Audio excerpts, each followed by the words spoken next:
Hi, and welcome back to another episode of The Breakdown with Bethany. I'm Bethany Braun Silva, and today my guest is Zara Terez Tisch.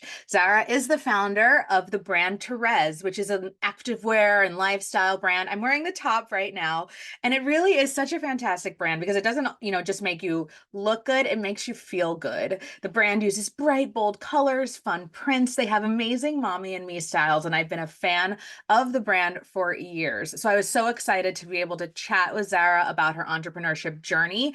And of course, like most entrepreneurship journeys, it wasn't without its challenges. And she is a true entrepreneur. So please take a listen. If you are an entrepreneur yourself, you will find these tips invaluable. I can't wait for you guys to hear this episode. Check it out.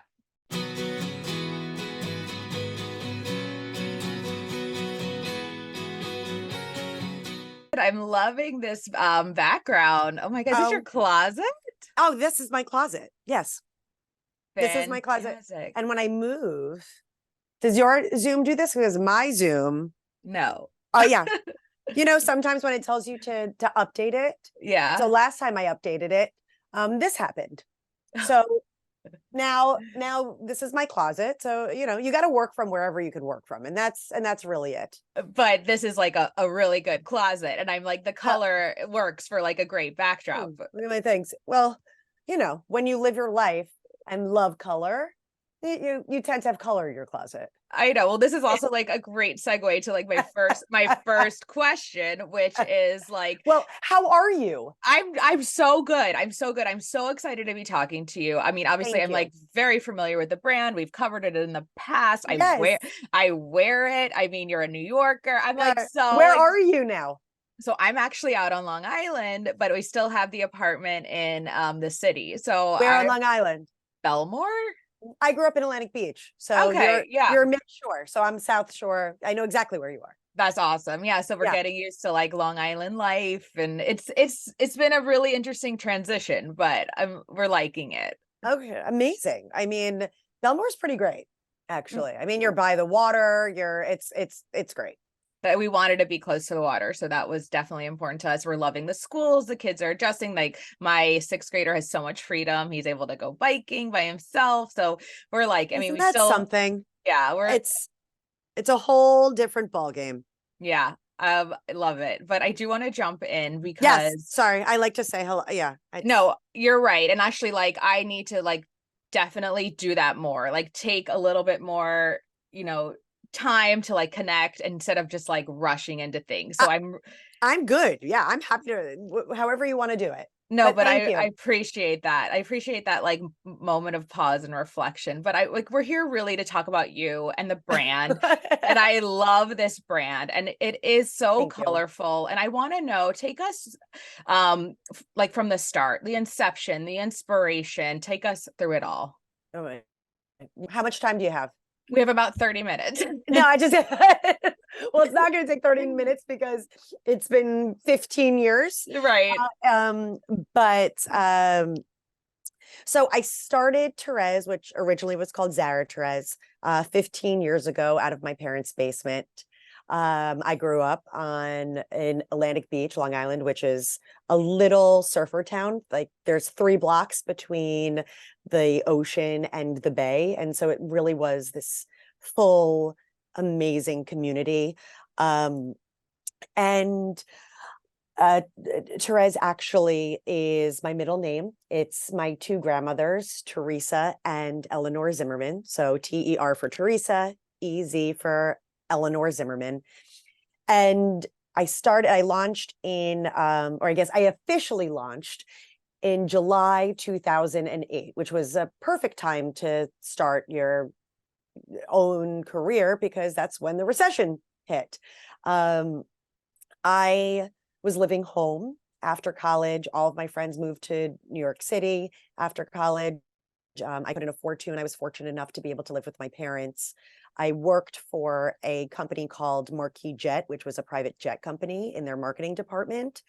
And I found myself down in the West Village because I needed to go get some leather panels for a vitrine we were making. Do you know what a vitrine is? No, No. vitrine, like those display cases. So it was like Okay. a display case at a hotel.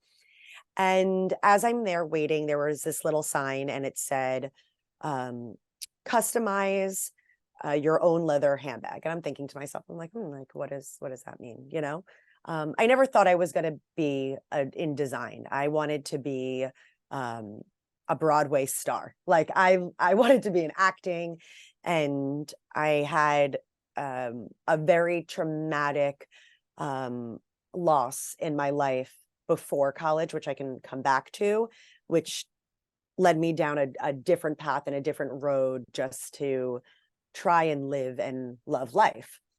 And so as I was working, um, I saw this sign and I said, huh. And I asked the gentleman and I said, customize your own leather handbag. Does that mean like I can draw something and you'll make it for me?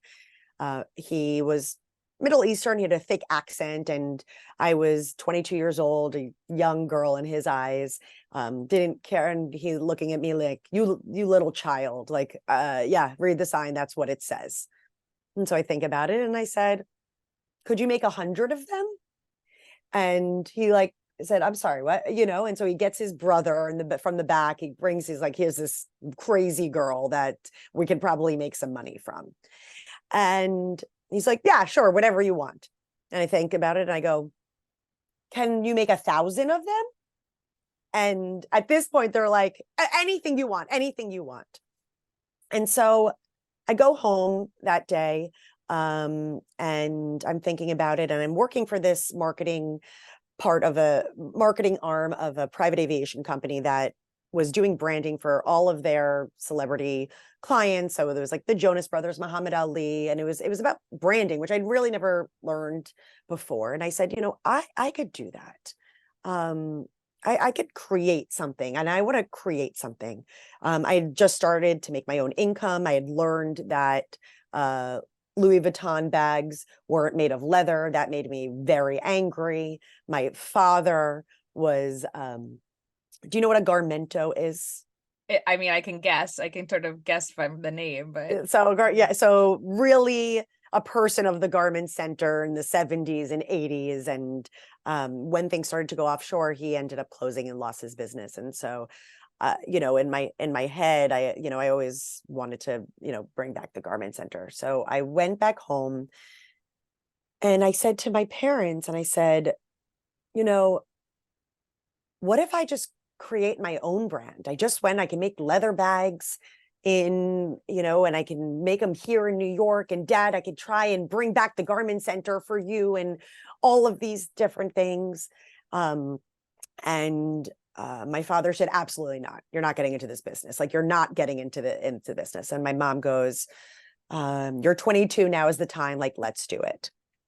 And so that's when Zara Terez was born. And as I was saying a little bit earlier, leading up to that was a really challenging time in my life. I was very fortunate to have a wonderful, wonderful family and friends. 2 weeks before my freshman year of college, my high school sweetheart, my boyfriend, passed away tragically. He drowned up in summer camp trying to save his friend from drowning, and he and 3 of his friends passed. And before then, you don't really understand life, right? Life and death and who we are, what we're doing here. I didn't know if I was going to go to college. I didn't know what I was going to do. But I was lifted up and I went to college. And the only thing that I wanted during those times was something that made me smile. And I didn't want to be around anything else. Because you start to learn about people and things that actually and really matter. And I learned it. I was 17, right? I didn't, and I didn't know what to do. I didn't know how to handle it. I didn't know how to move forward. And I started, and so I went through the motions, and I just, went through the different things. And that's why I stopped pursuing acting. And I just lived in that grief for a really, really, really long time, trying to just figure it out. And when I said and told my parents I wanted to start something, I don't even think I really realized what I was doing or asking for until years later. As I started with, this has been a long 15-year journey for me. And when I'm 22, I'm not thinking I've gone through this trauma in my life and I'm trying to find an outlet for it. But what I've realized over time is that what I was really looking for is to create something that made me happy. And I thought in turn would make other people happy too. My college boyfriend also passed away, and he passed away right after I started my company.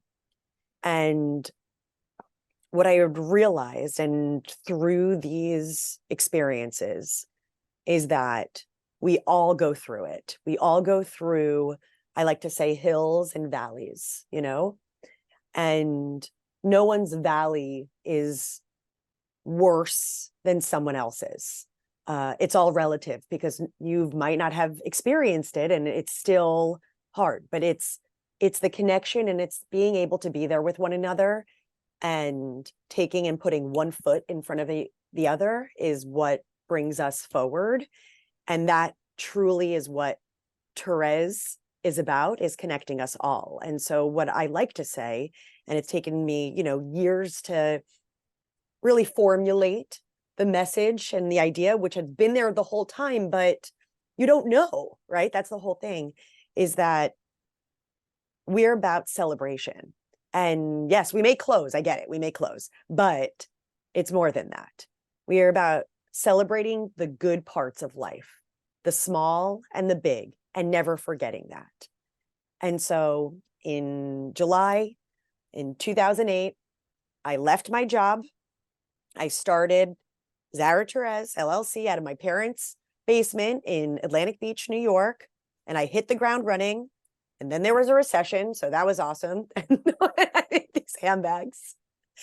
But I kept going and I kept on believing. I didn't know what it was, but it was something. There was something there. And I just put samples on my back and I would go to shows and I would have nobody come to me and I would get into a store and I would get out of a store and I would do trunk shows and I would be exhausted and not confident. But there was something in me that made me take that one step in one foot in front of the other every single day. And in 2012, I ended up taking out the linings of my leather handbags because they were always fun and festive. And they were spandex because in the stores in the garment center, those are the most colorful. And I was at one of my last trade shows that I thought for handbags because I was like, I can't do this forever. And I made these little cases. So I should have brought one over here. I made these little pencil cases that I was selling to children's stores just to keep some cash going so that I could pay bills. And I created this beautiful, beautiful leather handbag line for this show, for this trade show. And trade shows are, I can't stand them because I get panic attacks during them because you're just praying for someone to come. And I put up this beautiful handbag collection. And then I had I had some extra pencil cases and I threw them in a basket and I put them in the middle of the table. And during this show, like normal, people passing back and forth, not coming by. And then this very dapper looking gentleman walks in. And I was like, oh, this must be someone important. This has to be someone good. And he picks up one of my colorful pouches inside the middle. And he goes, what are these? I said, oh, these are just like lining, pouches that I made. I go, but look at these beautiful handbags that I've created. He's like, no. These are amazing. These are different. These are fun. And I was like, yes, you're right. They're totally fun and fun. So he ended up being the DMM and head buyer of Neiman Marcus. And during that show, I picked up Neiman Marcus for these pencil cases that he put out with Contemporary, Urban Outfitters, and a Japanese distributor. And when Urban Outfitters came, there was a backpack in the corner that had splatter all over it, and they wanted the cases. And then they also said, "Where'd you get that backpack?" And I said, "Oh, I made it." And they said, "Could you make 500 of them for us?" And I said, "Sure." And so what I realized after that day, and actually at my parents' house on the street outside, you could still see paint residue from the 500 backpacks that I hand splatter painted for Urban Outfitters in 2012. No, that was 2000 and maybe that was the beginning of 2012. This might have been 2011. But I realized that I had been hiding my truest self inside of my handbags for all of those years. We all conform, we all do it, and we all move and challenge ourselves and change at our own time. And from that moment on, I never looked back at leather handbags. And I ended up in 2012 making our first pair of leggings out of the same fabric, because it was spandex. And I made them for kids actually first, because my parents were doing stuff in the kids world. And from there, it grew into what you see today, which is, a full assortment of women and girls clothing, accessories. But more than that, where it's a community and it's a brand that loves bringing people together. And when you put and touch any of our pieces and put them on, you feel it. You feel that energy. You feel that magnetic happiness and joy that connects the good part and the good parts of this world.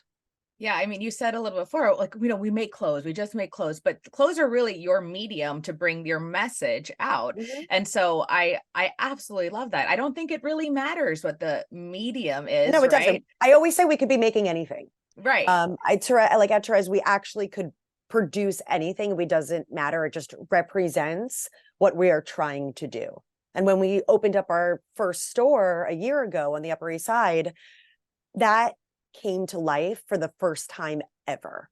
When you sell to department stores and specialty stores, it's wonderful and great, and it's wonderful marketing and even online. But no one can tell your story better than you can. And we have a big story to tell, and we have a colorful story to tell. And sometimes that can be jarring for a lot of people, and especially in New York City, right? Because Black is the uniform, black right? is the uniform. But I always like to say, when, our brand is interesting because we do have customers from all age ranges, little kids to older women. And our truest and most loyal customers are our youngest and our oldest. And the reason for that is because they don't care about what anybody else thinks except for themselves. And when you're little, you have no filter and you haven't conformed yet. So you know what you love and you love what you love. And then after a certain point, you're like, why was I doing that all of these years? This is what I want to wear, and I'm going to wear it. And so I just find it so fascinating. I mean, I think it's a really great sort of answer or like response to the black yoga pant, right? Like, which we see everywhere. You're sort of giving us permission to kind of be like our loudest, boldest selves. And that is like what we put on our body is one of the most true forms of our self-expression. And I've been to your store on the Upper East Side, and it is such a beautiful extension of you and the brand. So I want to talk about that a little bit, because we do have a lot of entrepreneurs or aspiring entrepreneurs that, have an idea and maybe have this dream of opening a store. And can you talk a little bit about how you made, I don't know if you call it a transition or an extension of like doing the brick and mortar when you have this fantastic brand? Being an entrepreneur is so tricky. It's so tricky. When people say, how's business? And I say, well, what part of the day would you like to know that?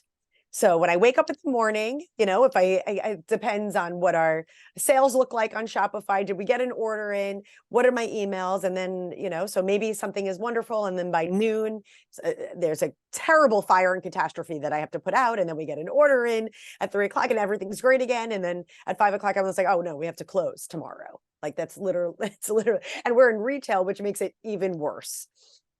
I'd always, as I said, like I love people. I love creating experiences and memories because more than anything, those are what last for you and last with you for your life, right? These are things, and yes, things are great and make us feel good, and our things help, represent yourself. But creating moments and memories are very powerful.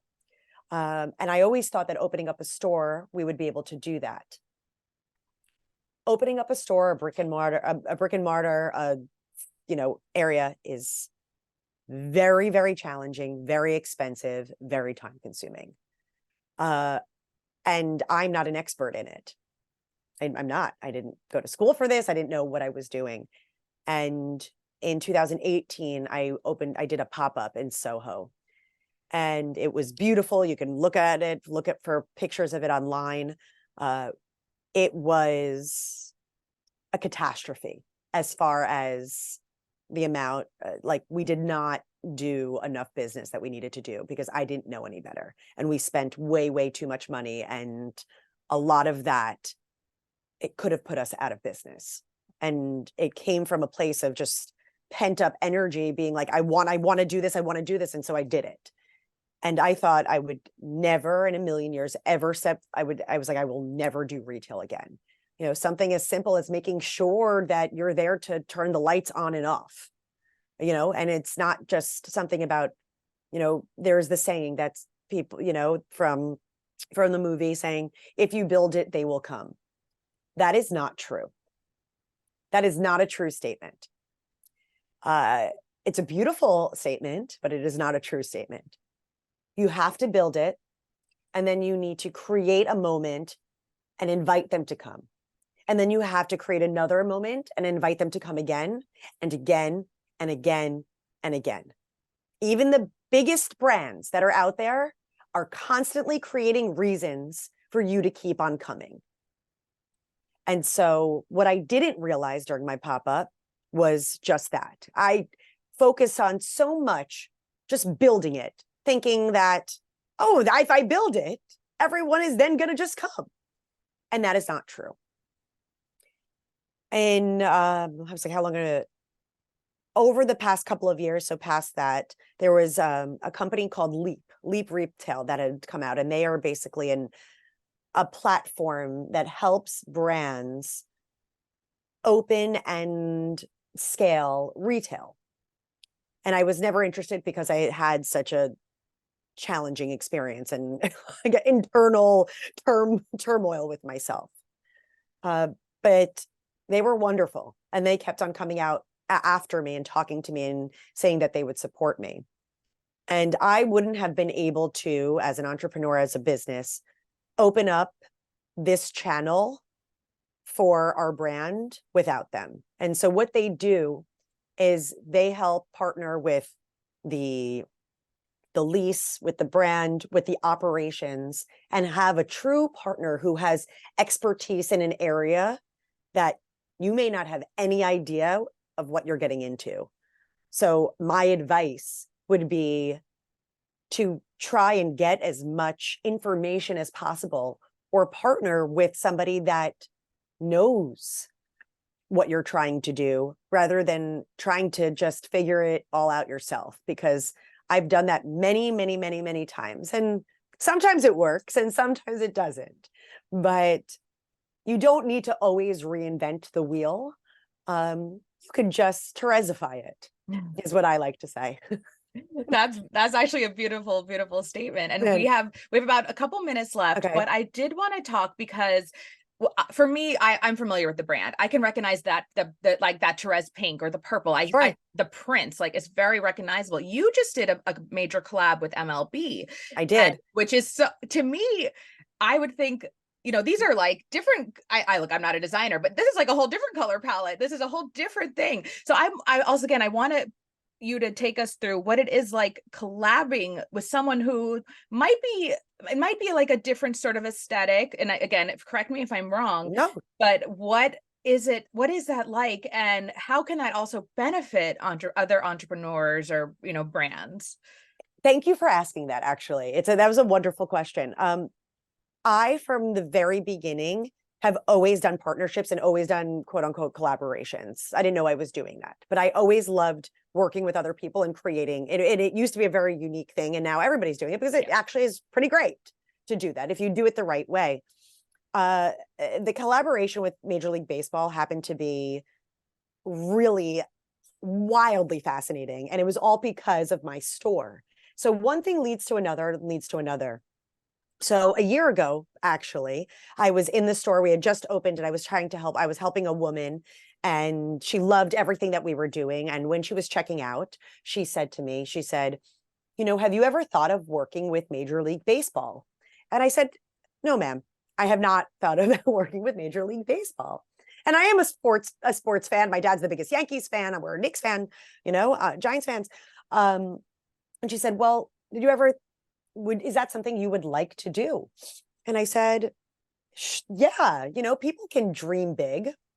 And she said, the women's and the girls' fan wear, there's nothing for anybody to wear. For women and girls, they have bubblegum V-neck shirts with sequin script on it. And I was like, you're right. Actually, I never really thought about it before. And then the next day I received a text message from somebody at Major League Baseball. So she actually worked at Major League Baseball, went there and said, this company Terez needs to work with us. And what I realized is that, again, your brand is all about, and this is coming full circle, Bethany, about your message and your mission and what your why, what you're there for. And so, as I said before, we could be creating anything. So how could we take our brand and the most American nostalgic brand in the United States of America, Major League Baseball, and create something magical that women and girls of all ages would love to have, and not just wear it to the stadium, but outside of the stadium as well. And that was the lens that I went into with Major League Baseball. So that's what we did. I guess we Terezified it. There you go. You translated it. And I love the collection, by the way. And I think now knowing that, I mean, I could probably have guessed, right? But now knowing that that's why you did it, to give women and girls like an outfit they can feel good in when they go and support their team, because we're certainly not excluded from being sports fans. I grew up in New York City too. I love the Knicks. I'm actually a Mets fan. Right. Yeah. So I get it. And it's real. I just love that message. But there's not that much gear for you to represent your team. Most women that I've learned wear men's clothing, like everything in the men's department. So nothing that's catered, or, no one's there thinking about them. So we're here to think about them. Right. And also to sort of like piggyback off of that, is like my I don't have to really sacrifice my personal style if that's what you like, right? Yeah. And you can support the team that you want all of the time. So it's great. I love it. I could talk to you all day. I really wish I scheduled a bit more time to, all good. But I mean, you were so generous with all your information. I'm also, before we leave, how many pairs of leggings do you think you own? Because I'm oh my gosh, I know. I love it. When you're designed them, thousands, right? Thousands, because I have boxes and boxes, and I have like a storage unit because it's called my library that, I've been designing leggings since 2012. So you have 11 years of leggings. I love it. And you know what? Tell everybody where they could, if they're in the city, where they can come visit you in the store, where they can shop online, and anything else. So you can come visit us, and definitely come visit us at Terez on Lex, which is 1040 Lexington Avenue, between 74th and 75th Street. Or you can come online at Terez.com. Come follow us on social at Terez. You can follow me, Zara Tisch, if you want to learn about joyful, happy things and be part of it. I love it. And we're such big fans at mom.com and Cafe Mom, and we've covered you guys many times. You have. Perhaps we could Thank you. figure out a collab for this episode. Again, I know you guys are so open to that. You're such a brilliant like partner for us. So thank you so, so much. And I can't wait. I mean, I obviously like I live in the clothes, so I can't wait to see what's next. Thank you, Bethany. Thank you for your time and have a wonderful, wonderful day. I really appreciate Awesome. it. Thank you, Zara. Bye. Bye.